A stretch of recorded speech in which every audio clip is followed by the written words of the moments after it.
What is up, my Pika crew? This is the ThePikaWu, and welcome to another black and white Wi-Fi battle. This one's going to be against a guy called Marlo from the Smogon Wi-Fi Battle Finder, and this is going to be an underused tier match. So the team that I'm using today is pretty similar to the one I used in the last battle. If you guys haven't checked out last week's battle, you can go ahead and check it out to be more familiar with my team. Basically, it's the same team minus the Sharpedo, and then I added a Golduck instead. And you'll see what kind of Golduck set this is. It is going to be an offensive one with Life Orb, but I'll explain it more later on in the battle. And then on my opponent's side, he's got some pretty interesting stuff on his team. As you can see, he's got an Aaron. It's most likely a level 1 Aaron with the Sturdy ability and the Endeavor tactic.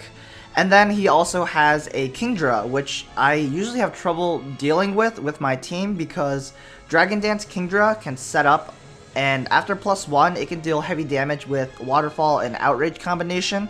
Because I don't really have a Steel type on my team, Outrage will do a ton of damage against my entire team. So that's the one Pokemon I gotta be aware of. Aside from that, Togekiss could also be a problem because if it is a nasty plot set and it sets up early on, it could deal heavy damage with the Air Slash and the Aura Sphere combination. But those are the two Pokemon that are the biggest threats on his team. But I hope you guys enjoy this battle, and yeah, enjoy. So my opponent's going to lead off with a Rhyperior, as I'm going to lead off with my own Rhyperior, actually anticipating him to lead off with the Ambipom. Now, because he didn't lead off with the Ambipom, that tells me one of two things. One, he doesn't have a standard fake out U-turn double hit Ambipom, or two, he is a very good player and he predicted my Rhyperior lead. But for now, I'm going to go ahead and just trade rocks here, and then proceed to switch out and bring in my Hitmontop to take the Earthquake, and simultaneously pull off the Intimidate ability. I know I can take an Earthquake with my own Rhyperior because I am max HP and max defense with a solid rock ability, but I do have a better switch in, and that is my Hitmontop, because I can try to threaten him out with a fighting type move, and I can go for the Rapid Spin to get rid of the rocks. Now my opponent brings in the Togekiss here to scare me out with the Air Slash, but if I were my opponent, I would have stayed in with the Rhyperior, because a standard Rhyperior set with max HP can take 3 close combats guaranteed. So that means he would have been able to win in that matchup, because with the close combats and with the defense drops, he could deal a ton of damage with Earthquake. But because he switched out into the Togekiss, I have a very good counter, and that is my Umbreon, because I can take pretty much any hit.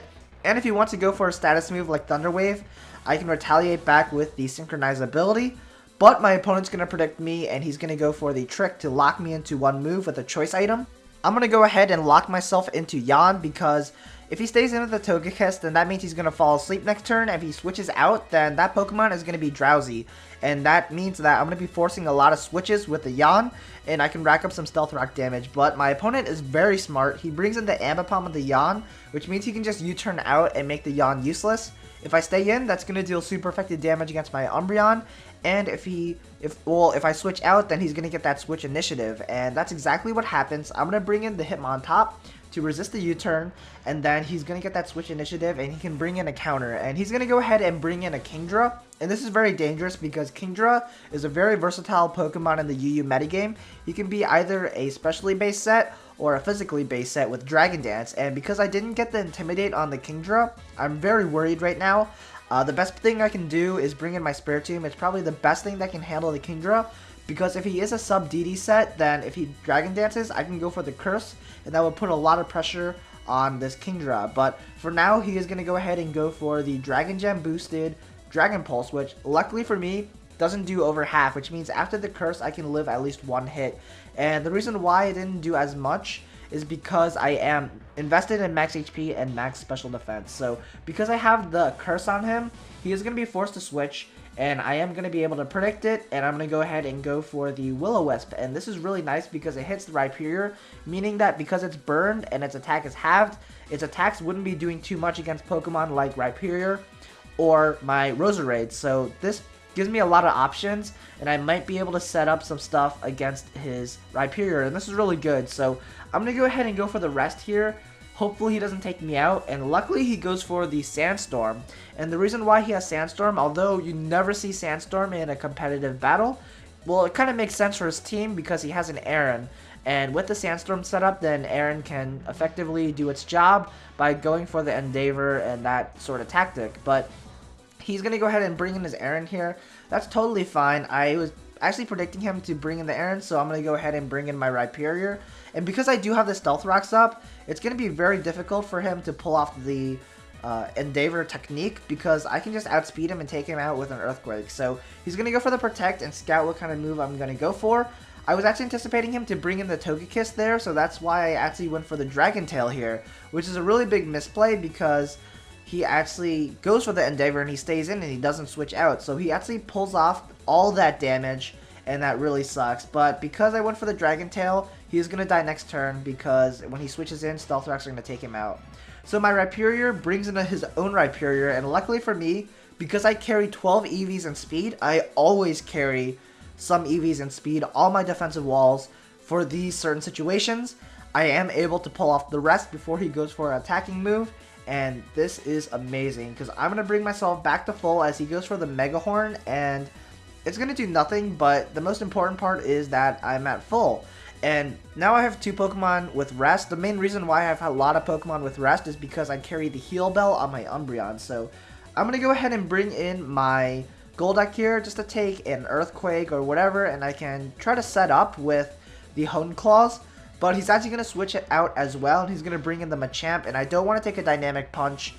I know I can take it, but I don't want to be confused, and I know Machamp can take at least 1 Life Orb Hydro Pump from a Golduck. So instead of trying to go on the offense, I'm going to go ahead and go on the defense by bringing in the Spiritomb to be immune of the Dynamic Punch, and then I can force a switch out.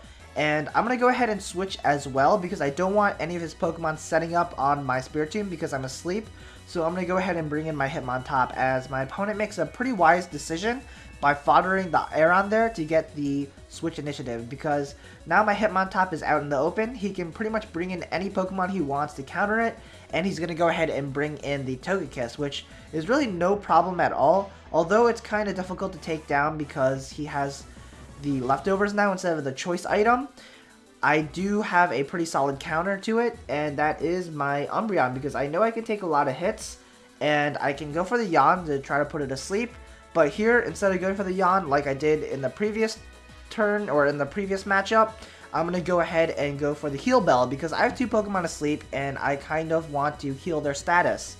Now that I'm locked into the Heal Bell, I don't want to go for the Heal Bell again because that would just be a waste of a turn.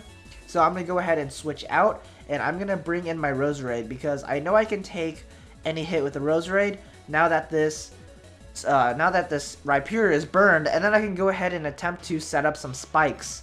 So yeah, this Earthquake, as you can see, is going to be like a 3 or 4 hit KO, but unfortunately for me, because he is burned, he's going to die next turn, and I won't be able to set up as many spikes as I wanted to. So he's going to go ahead and just set up the Stealth Rocks last minute before the Rhyperior dies, and when it dies to burn, he can bring in any Pokemon he wants. So my opponent's actually going to bring in the Ambipom, and that's kind of weird because I have a lot of Pokemon that can counter the Ambipom, so I'm actually going to stay in, anticipating him to go for the U-turn, predicting my Rhyperior switch in.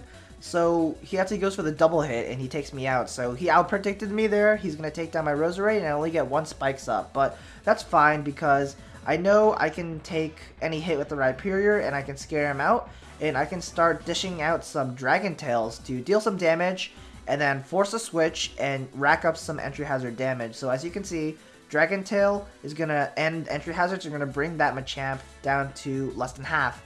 And I'm going to bring in this Togekiss. And this is nice because I know I can take any hit from the Togekiss as long as he doesn't have Grass Knot or Hidden Power Grass or anything like that. I know I can take a Aura Sphere because of the solid rock ability and because I'm also at max HP. So it does around like 60%. That's fine. I'm going to go ahead and go for the Dragon Tail once more and rack up some more damage. I get a crit, which was really nice actually because that does a lot more damage and that actually helps me out later on.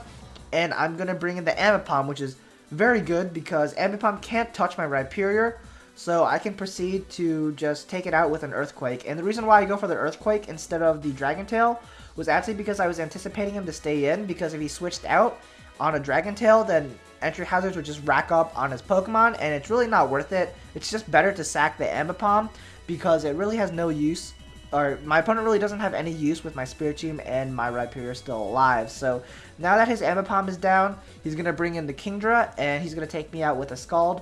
That's totally fine because he has 3 Pokemon left and they are all really weakened. and I can just bring in my Golduck and just wreak havoc with it. And I really wanted to use Golduck in this battle, and I'm really glad that it did a lot in this match, because as you can see, it outspeeds the Kingdra, and I go for the cross trap, take it out. He's got a Togekiss, which is pretty low. I can take that out with a Hydro Pump. And his last is a Machamp, and because of the no guard ability, I am guaranteed a hit. And because he's at a low amount of health, I will be able to take him out with another hit. So yeah, this Golduck bossing at the end, being an absolute beast. I love Golduck. I really want to use this set more, and it pretty much took down half of my opponent's team. So Golduck is the man. That is going to be the match. I hope you guys enjoyed the battle. If you guys did, feel free to leave a like, a favorite, and a comment. Let's see if we can get 1,000 likes again. That would be absolutely epic. And yeah, so stay tuned for the comment question of the day. And if you haven't joined the Pika crew already, you can join the Pika crew by subscribing. So this is the ThePikaWu.